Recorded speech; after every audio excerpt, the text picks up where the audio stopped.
Déco dans le présent pour mieux construire l'avenir. La chronique d'Interentreprise avec Francette Florimond. Bonjour, j'espère que vous allez bien. Donc, au fil des semaines, nous comprenons que cette réforme est faite pour faire des économies et que ces économies seront portées par les personnes qui devront décaler l'âge de leur départ à la retraite sans gagner plus d'argent, c'est-à-dire les femmes, les ouvriers et les employés. Les économies réalisées sont particulièrement importantes sur les femmes.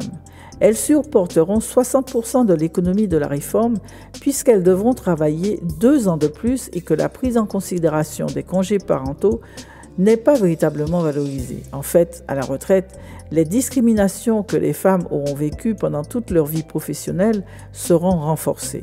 Et puis, il y a un élément de langage servi par de nombreux membres du gouvernement qui paraissait trop beau pour être vrai. Il s'agit de la pension minimale à 1 200 € si vous avez cotisé pendant toute votre carrière sans trou à un salaire au niveau du SMIC. Tout d'abord, soyons précis. Il y a un principe de base en matière de retraite. À la retraite, vous ne pouvez pas toucher plus que ce que vous avez gagné durant votre vie professionnelle. La décote est de 50% de votre salaire annuel brut moyen dans tous les cas. Et s'il vous manque des trimestres, de la décote de 50% sera déduit 1,25% par trimestre. En résumé, si vous avez 20 trimestres en moins, votre salaire annuel brut moyen subira une décote de 37,5%.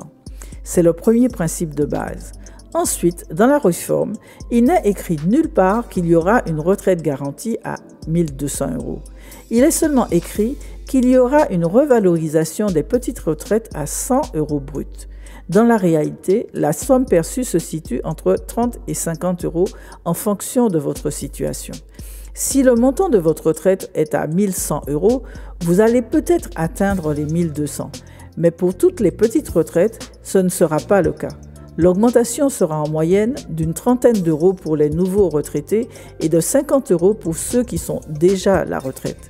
Si cette réforme de la retraite s'applique en l'état, il y aura toujours 4,3 millions de Français qui toucheront de petites retraites, dont une majorité d'entre eux vivent outre-mer. On poursuit demain. Prenez soin de vous. Déco dans le présent pour mieux construire l'avenir. La chronique d'Interentreprise avec Francette Florimond.